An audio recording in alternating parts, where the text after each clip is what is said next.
Hi, Max. I'm so excited to have you on the podcast and to get into this, what is to be a very deep and thrilling conversation. I'm so excited. Thank you for having me. Yeah. So, you and I have, we've talked a bit in preparation for this interview or for this chat. We've, met a couple times and we've talked about like the importance of identity Mhm. as an entrepreneur. Like, Yeah. I'd love to hear what your take is on it. Like, how do you see that process Mm, unfolding? mhm. Yeah, I love that. Well, just for a little backstory, uh, I've been doing a lot of parts work, identity work. I just had the realization that I was like an identity coach maybe 2 weeks ago, but it's one of those things, it's in your toolbox and you're so close to it, you don't really Yes. realize until you go to explain it to someone. Um, so it's really funny. I feel like I'm in this really like it's like this new beginning energy when it comes to like even explaining it. I have walked a lot of my clients. I've been a coach since 2015. And so I am really familiar with like shamanic journeying, inner child work, and archetypal play, if you will, Yeah. as an expression of your consciousness. And so I get really excited about the inner workings of why we do what we do, Yeah. basically. Yeah. And so I've noticed a lot of themes, and I've come to a place where now I have kind of a rough framework that I've been working with called healthy masculine energy, and Mm. um, it's a little what's the word? I don't want to say controversial, but I purposefully named it healthy masculine energy just because I want it to be a conversation starter. I think that these archetypes are present in both or any range of expression. You know what I mean? But when it comes to the archetypes, what I play with is the inner critic, the inner saboteur, the inner perpetrator, Mhm. and then on the opposite side of that, there's the inner critics. Opposite is the inner lover. Inner saboteurs is the inner provider, and the inner perpetrator. I kind of oscillate between your inner warrior and your inner protector, Mhm. and it's really cool that these specific archetypes have dropped in for me recently over the past year. I feel like spirit has been guiding me to like my work, and so when these came into form, I started playing with them, and I noticed how, you hear something like your inner saboteur, we're all familiar with self sabotage, right? I noticed how something like that, just to kind of paint a picture, I was doing a session with a client and he wanted to work with whatever archetypal, you know, archetype came up, and it was his inner saboteur. He was noticing how he was, wanting to move forward in his business. He was wanting to make these changes, but in the morning he'd wake up and like immediately just start scrolling his phone, feeling very lazy, apathetic. So the inner saboteur presented itself, Yeah. and it was so magical to realize that the inner saboteur in that place was acting on this really beautiful innate wisdom, keeping him safe from burning out again. And Yes. so is really cool, to see the different archetypes come out to play. You think, oh, inner saboteur must be like the shadow, this dark side, you know what I Yes. mean? Terrible. Yeah. And really, I think what I love about these archetypes is it's a place for integration. We Yeah. are holistic beings.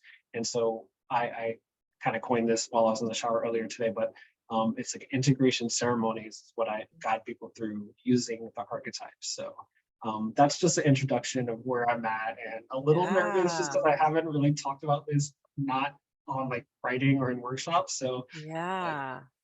God No, willing, this we'll is just see what comes up. this is beautiful. No, I love your particular take on, right? We often people get frustrated when they feel a sense that when they have an awareness that they are getting in their own way and they get Mhm. really angry. And I love that you named the wisdom of that part, right? Yeah. Because like all of these parts are here for like they're obviously here for a good reason. We didn't Mhm, just come up with mhm. this shit because we want to punish Exactly, ourselves, but exactly. there's a very good reason that they're protective here. And so we Yeah, want to get curious about like how are they serving us? for sure. Yeah. and in my experience, it really all comes down to safety and security. You know, we as humans, we seek safety, we seek security, and we have all these ways that, you know, our mind, body, spirit come together to keep us safe.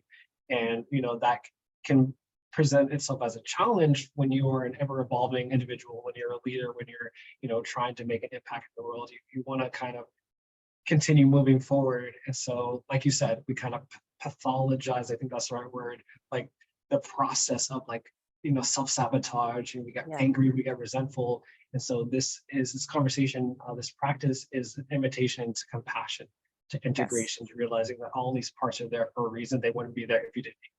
Yes, exactly. And people think that if you love on them, Yeah. that it'll make them bigger, it'll like Mhm. accentuate them, but it actually has the opposite effect. It For actually sure. like lets those parts kind of relax, and they For sure. feel seen, they feel heard, they feel Yeah. they're felt, Yeah. and then they can like kind of like, oh, okay, I'm you see that I'm here, you know that I'm Mhm. here, I can Mhm. rest now.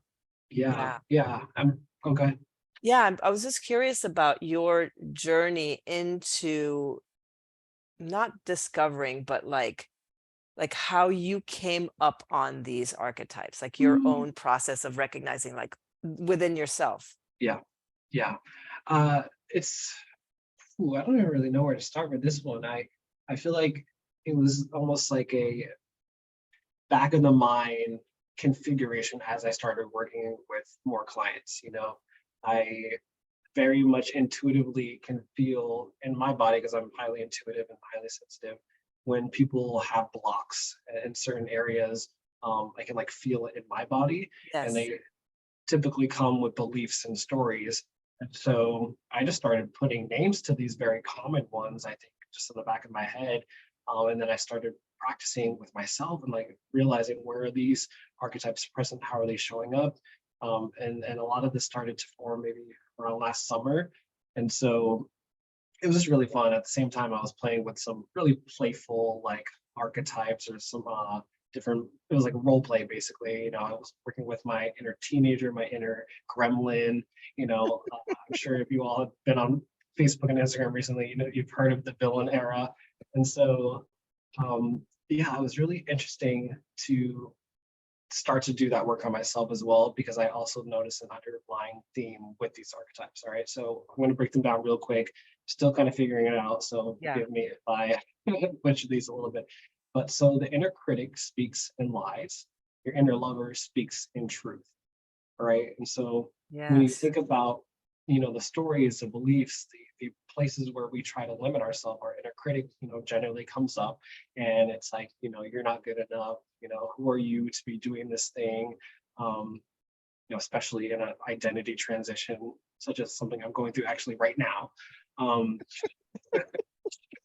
the inner lover comes in. That's like your best friend. That's like your actual lover. That's like a parental figure, God, whatever you want to call it. Seeing yourself the way that they see you. They see your truth. Yes. They see all of you. They don't just see your flaws. They're not picking you apart. They're actually doing the exact opposite. Right. It's unconditional. It's kind of like, yeah, Yes, you're awesome just as you are. yes. And you know, I had a really hard time tapping into that part of myself. I have a history of self-abandonment and of shame. And I actually, as I'm peeling back more of these layers within my own practice, I'm realizing that that's actually been a baseline for my life, really operating in my inner critic. And that's kind of a part of me that was causing me to show up in the world as like doing too much, um, never really giving myself the credit of like, hey, like you're killing it, baby. Like look how much you've done. You know, you have the rest of your life ahead of you. That's all new to me now. You know, I think we both talked about marrying ourselves in Yes. 2020. Yeah. Yes. So actually, to answer your question, to go back, I think that was the first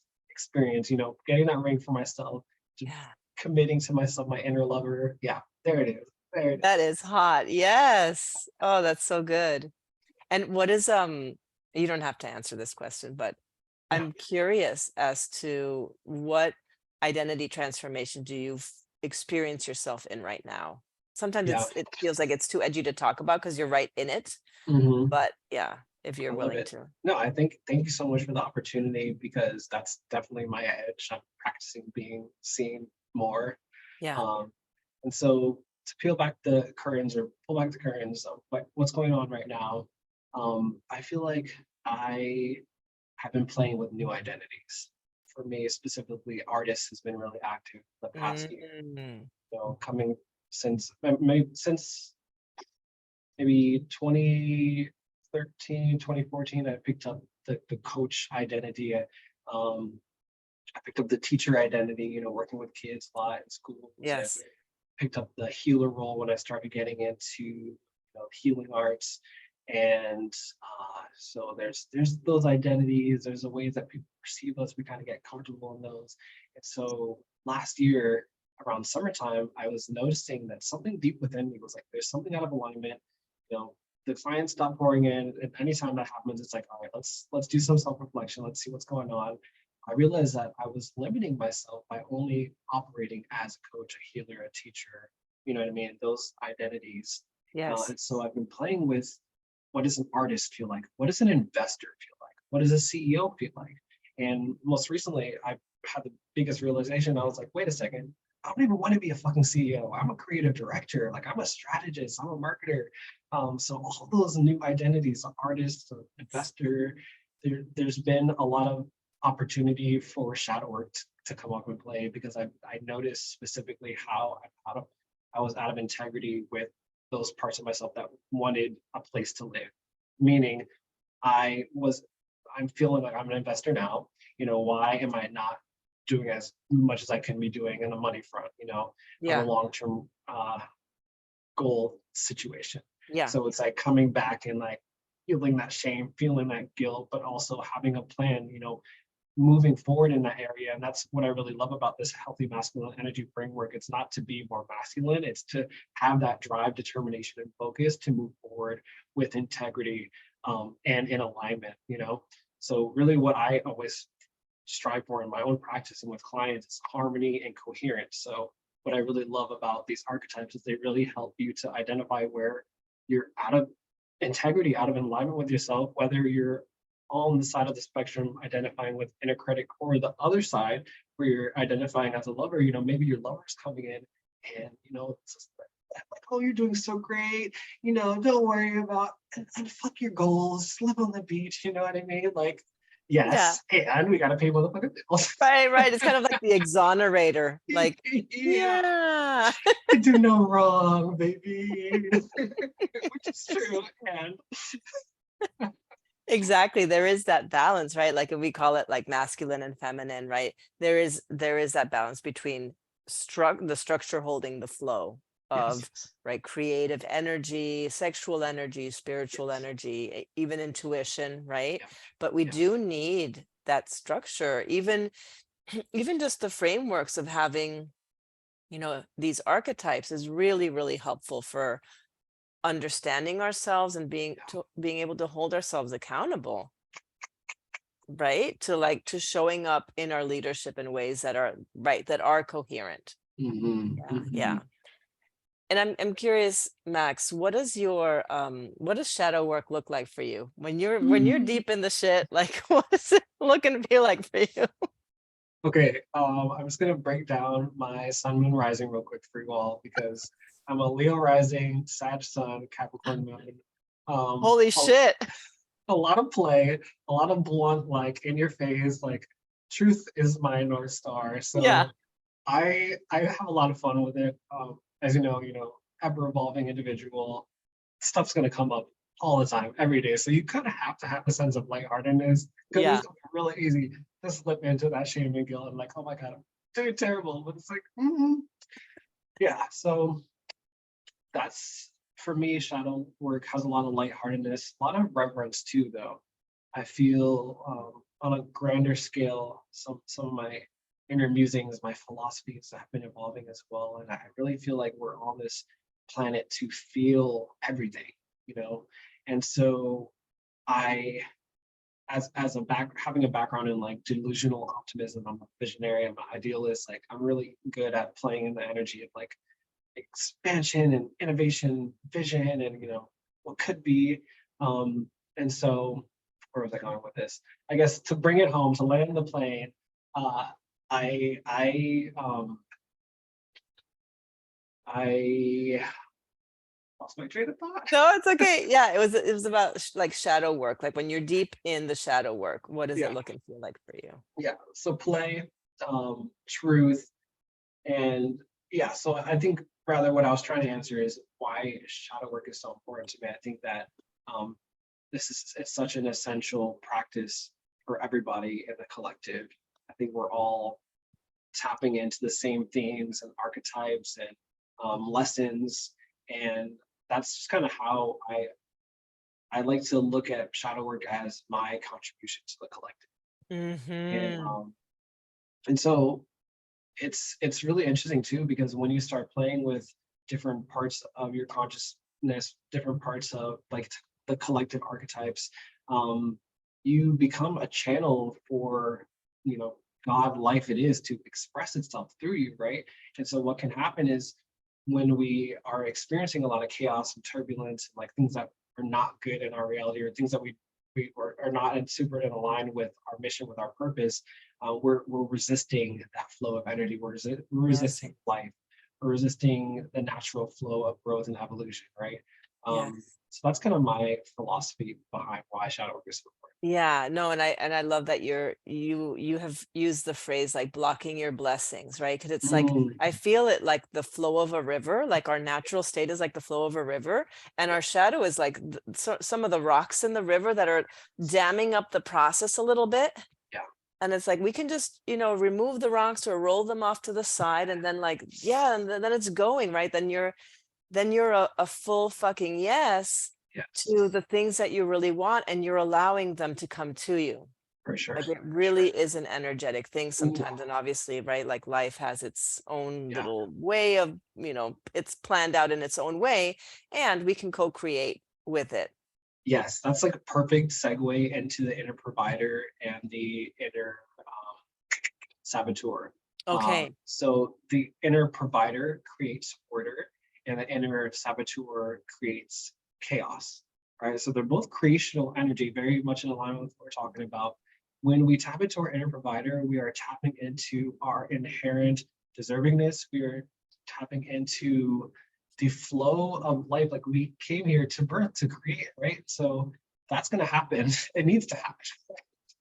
So when we tap into our inner provider, what I really like to give this as a visual is like it's that intuitive knowing, it's that body-based knowing, it's that that idea for that course that want to launch randomly that drops in like right before bed. It wants to create order in your life. It wants to create a foundation and to build upon that. At least that's what I think. The inner saboteur kind of comes in and creates with chaos and kind of throws things apart because it's trying to get your attention as well. You talked about Mhm. those rocks in the river. Your inner saboteur is going to perpetuate these patterns in your life for you to eventually come and pick up those rocks and like, all right, what is the lesson behind this? Where am I out of alignment? Where am I out of integrity? Right. Like we said before, it's like it's a wisdom within itself, right? And so when it comes to integrating these two, I think it's really just important to be mindful of um, just like your inner practice on a more consistent basis. I think that that's really where you can start playing with these archetypes more on a deeper level. It's just coming back to home, coming back to center, seeing which one is alive, and kind of noticing your own cycles as well. What does the practice look like for you? Like, for example, with the saboteur, how have you the saboteur and provider, how have those shown up for you Yeah, in your relationships or yeah, in your business, and how yeah. have you worked with them? Great question. I remember specifically a time where I actually brought this practice into my last launch, and I was noticing that I had the vision is to create this program, launch it, sell it, get people, get butts and seats. And so my inner saboteur was coming up, like perpetuating old patterns of like burnout and like overexerting myself, operating from that I'm not doing enough energy, right? So I was going, I need to go live 4 to 6 times this week. I need to, do XYZ, all the things that I think I need to do to get these butts in the seat, right? Yeah. So my inner provider comes in and is like, hey, Max, you are actually a different life, a different point in your life. You built your brand, people know your message. You don't need to work as hard. You actually need to work smarter. You know what I mean? Yeah. And so I realized that, like, okay, rather than taking that creational energy and creating chaos and creating, unsturdy fucking foundation, I go in and come up with a plan that feels good where I can resource my own capacity. I can really be honest about where I am and my desire to create. Maybe I don't want to be live a bunch of time this week, so I'm going to maybe do one live, but I'm going to have it more focused on speaking directly to my customers' problem. I'm going to have more structure and strategy behind it because that supports my future, that supports my flow, that supports my foundation moving forward. Does that make sense? Yeah, no, I'm hearing you talk, and even the tone in your voice changed. It just felt so gentle and so kind, Yes. right? It just felt so Yes. loving, like, hey, you don't need to do all this. Like, you can just make Yes. it really simple and right? Like to Uh-huh. trust, to come back to trust. It's gonna be Mhm, okay. mhm. Yeah, I love that you brought that up because it is a felt experience. Like I said before, going back to home, I think the biggest thing that I've taken from this exercise is when I approach sales and marketing from a place I'm already taken care of. I don't need to make a sale. I'm providing for other people through my gift, my God-given gift that I can't run out of. It's gonna keep coming whether I want it to or Exactly. not. You know what I mean? That energy, life does become more, you feel safe, you feel relaxed, you feel at ease, and that's what people are attracted to, baby. Side note on marketing, by the way, just saying. I love that. I love that. Yeah, that trust. Yeah, I talk about safety and trust a whole shitload, and it's Mhm. really true. It's like that relationship, it really is a spiritual relationship. Yeah, To source, right? And tapping into creative energy and source within yourself, right? Like yes. trusting that it'll drop in when it needs to drop in, right? There is an unending flow as long as you're open and listening to it. And Yeah, sometimes it's slower, right? And you yeah, get the droplets instead of like a fire hose. for sure. But it's there. Yeah, Yeah. Yeah, always. that's really powerful. Mhm. Mm. Thank you. Yeah, and yeah, is there anything else that that feels really like you wanna Yeah, yeah. I want to share the last two archetypes as well yeah. because I feel like uh, the inner protector, the inner warrior, that's one that I work with the most often right now. I'm definitely in my own initiation with my warrior energy. And then on the other side of that is the inner perpetrator. And I do want to just bring up that as you play with these different archetypes, oh, give me 1 second. My laptop needs to be plugged in. Okay. As you play with these inner archetypes, going back to that felt sense, right? What we were talking about earlier, you really want to be super gentle with yourself as you are going doing these practices. I love being seen and witnessed in this with other people, because Mhm. that's where a lot of our wounds come from, is like from relational wounding, you know what I mean? Yes. Um, and at the same time, as you're practicing these, embodying these archetypes, you're going to notice that sometimes you're going to have a visceral response to it. For me, my inner perpetrator, there's a lot of shame, there's a lot of guilt around the way that I fuck up my own life, you know what I mean? How I make things harder than they need to be. And so um the the what is the I can't remember the two phrases that I did with the inner perpetrator and the inner warrior at this moment. But Mhm. when it comes down to is this is a part of you that actually goes and takes the action and fulfills the divine assignment, like we were talking about earlier, that plan, that intuition. It's that masculine quote unquote force that actually goes out there and moves the energies. Doer, yeah. The doer, exactly, exactly. And so um I feel like I switched subjects really quickly there. My apologies. But yeah, giving yourself compassion for it's going to be a whirlwind, and things can come up, and that's kind of how the inner perpetrator and the inner warrior show up. It's like when you're actually that part of you that actually goes out and does it, right? Mhm. The inner perpetrator would have showed up in that scenario earlier before if I would have went forward and did the lives anyway and ignored my intuition. You know what I mean? Right. It's almost like it can be a little bit of an attacking energy, Yes. right? Like it's almost like I don't, maybe like a little bit self-harmy. Hmm. Yeah, yeah. Yeah. It's Yeah. definitely for me it shows up as self-abandonment. Shows up Yeah. as not doing the things that I know that I need to do to bring more harmony and coherence in my life. But sometimes, like I said before, we have stuff that we are working through that Yeah. hasn't quite been healed, that will perpetuate your inner perpetrator. Yeah. Yeah. Yeah. And how do you, when working with clients, what have you noticed in yourself? Like, how does this show up in our marketing? How does it show up specifically in our business or in our leadership that you feel like is really important for people to know? Like sometimes it's really good to have examples Yeah, so yeah. people can feel like, oh yeah, that's me, or For sure. The first one that pops up, because we can go into all so areas of many. business, but the first one that comes up is money. And I think a perfect example is undercharging or taking on clients just because you need the money, right? Yes, yes. We all know how that perpetuates fucking chaos Yes. in our life. We get aligned with the client that's just a vampire, sucks all your energy. You don't want to work with them.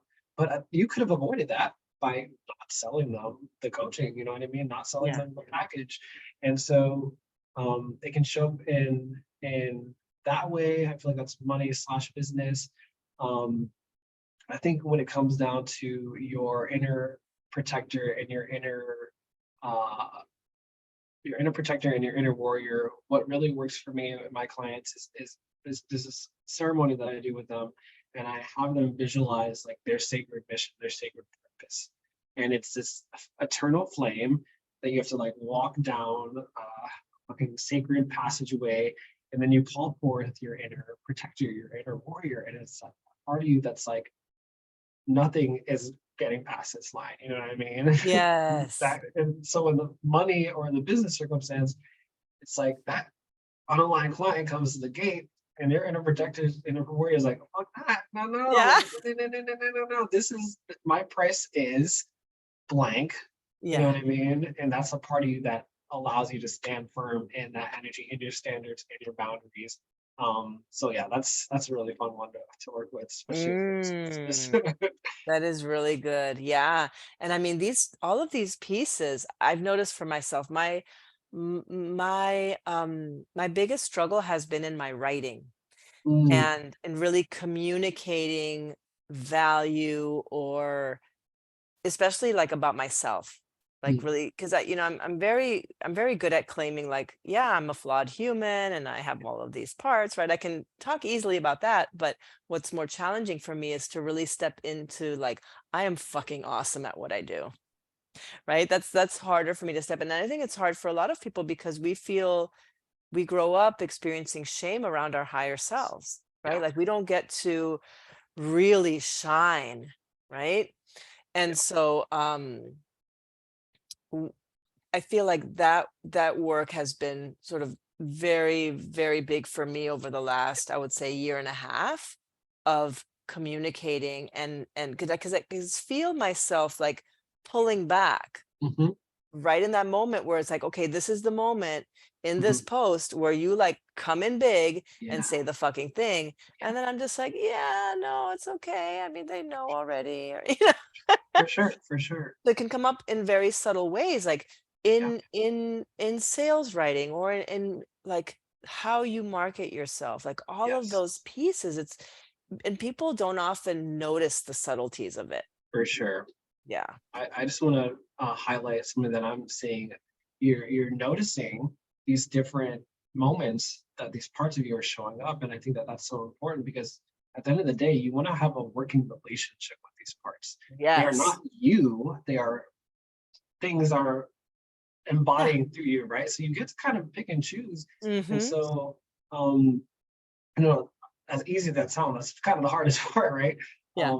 But I guess what I'm trying to say here is when you develop a relationship with these parts of yourself, you start to notice when they want to come play, and you can Yes. start doing different exercises, accessing that space between. when you're about to make a decision, and when you're noticing that the charge or whatever that's bringing up this opportunity for self-exploration, taking a pause and being like, okay, I'm noticing that my inner perpetrator wants to come up. What really works with myself and with clients, like giving that part of you a character, giving it a name, giving it, you know, giving it features, Yeah. right? There's sometimes another way that I can answer your question about how I work with these parts. I will literally imagine them walking down the street with me. Like, this is Hmm. me. I am that I am, but that there's also different parts of me that are on this journey with me. And I'll Yes. check in with them. How are they walking? How are they expressing? Why is my inner child freaking getting upset right now after that encounter that just happened? What the fuck was that? You know what I mean? Yeah. Yeah. Yeah. I often have people like actually embody them and express them, like Yeah. to have them exaggerate. Like I could, for example, or I would ask you, for example, to like take on the role of this Yes. saboteur and to Yes. speak from the saboteur. And like when Yes. people start to really like move the energy and they start to recognize like, oh, there's so much fucking pleasure here, or yeah, this part is really trying to protect me. Like, Sure. yeah. And so then that changes the relationship. It's like, yeah, you're Yes. not my fucking enemy. You're like, Yes. you're trying to be good to me. You're kind of doing it Yes. in a fucked up way, but here you are. And Yeah. like I see you, I get you, right? And Yeah. then that changes the relationship. Yes. Yeah, I think that and that's where parts work is so brilliant, right? Yeah. Because it's about changing the relationship. As long as we have an antagonistic relationship with these parts, it just kind of keeps them right where keeps them stuck. Yeah. Yeah. Yeah. I love that so much. I think, um, kind of going back to the experience that I'm going through right now in my shift in identity, what I love about it is I'm learning to slow down, I'm learning to get more compassionate with myself. I'm noticing like how I actually want to show up in the world, and how I actually, the truest version of me, how that version wants to show up, and maybe how I've been acting outside of that, how that's been serving me, but giving that more compassion, giving it more presence, giving it more grace, and just approaching it with that play mindset, Hmm. with that lighthearted approach, having fun with it. We're all here, we're actors on a stage, it gets to be fun. It's Yeah, gonna yeah. suck sometimes. Yeah, and you said something earlier that I want to come back to. You said something about, yeah, the play piece, about having these different parts, like having a different relationship to these parts, and then playing with them. Yeah. Maybe, and I talk about this a lot, like having them be part of your business, like giving them assignments. Like I have a very old, bitchy, cranky lady that writes a lot of my posts. She's like, fucking shit or get off the pot already. That's I have a lot of that, and it's kind of an aggressive part. But you know what? I said, write some stuff, and there you get to be expressed, right? Or I have this very flirtatious part, right? And that gets to be like, oh, I get to photograph myself and do selfies and do this or that. That also gets to come out and play. So For sure. yeah, how do you play with those parts? Yeah. There's I can't even think of a specific example. It's like such a baseline for me. And It is your normal, right? yeah, Yeah, that's and why I like you. That's why like I noticed you right away. I'm just like, yeah, this guy gets it. thank you, thank you. Yeah. Yeah, it's really fun to teach this and to play with it with clients, just because it's one of those things that can provide such rapid shifts in your reality. And Mhm. as much as I have a disdain for the McDonaldization of like personal development, at the same time, there are things that work really quickly Yeah. and can make a massive impact in your relationship with yourself. It's just consistency. Yeah. Yeah. Consistency with the inner work, you're saying. Yeah. Yes. Yeah. Yeah, and I mean, how do you feel like you are the kind of person who's sort of like naturally aware and sort of checking in with yourself? How was that process for you? Yeah. Yeah. I do. I do. I'd say that one of my superpowers is my self awareness, and I noticed that at age 20, it's what got me into coaching. Mm. My gift to the world is I want to help other people develop that sense of self-awareness. And I don't say that at all to be like, oh, I'm better than anyone else because I have this amazing self-awareness. I think as a collective, we're becoming more self-aware. Yeah. And I just think about the kids that are, you're a parent, right? Yeah. Yeah, like the kids, I think just the more we evolve as a species, It's um, insane. I believe that I am part of a shift in consciousness, modeling how some of this stuff can work and can be fun. But like ultimately, leaving that legacy in is a big part of your message. That's just how, like I said before, and that's how I contribute to the collective. Yeah, that's beautiful. I love it. So, where can people find you? How can people like, are you selling anything right now that you feel like especially passionate about? Where can people find you? Yeah, I just say come follow me on Facebook. I have my handle is facebook.com/Diva Dom Daddy, which is Yes. a whole ass identity that I leaned into last year. We didn't bring that part in here. But other than that, I'm on Instagram as well, but you can find my Instagram through my Facebook. But Okay, yeah, Facebook's and my I'll place. include obviously all the links in the show Thank notes. you, Yeah, thank yeah. you. Is there Yeah, so anything that you're is there oh yeah, anything that nothing. you're I'd say right now, nothing that I want to as fully baked that I want to put out okay. there. But I invite you all to come and binge my content because this is something that I will honk my horn at. Personal branding is my shit, and Yes. marketing is my shit. If you want to see how to develop a very intimate relationship with your audience, if you want to learn how to create content, I'm always dropping knowledge and gems that that teacher archetype is really like if anything, come learn. And all I ask you to do with that, I'm not trying to sell you anything, go out there and apply these teachings because it'll make a massive impact in your business, in your sales, in your confidence. Yes, yes. You are very like you're so amazing at content creation, like the whole process of it. That is like your genius for sure. Thank you, babes. This was so fun. Thank you, I Max, really enjoyed for this. Thank you. for this beautiful little conversation. And yeah, I know that people are going to enjoy this as well. Thank you, love. I'm excited to come back and do it again sometime. Hope you have an amazing Yes. rest of your day.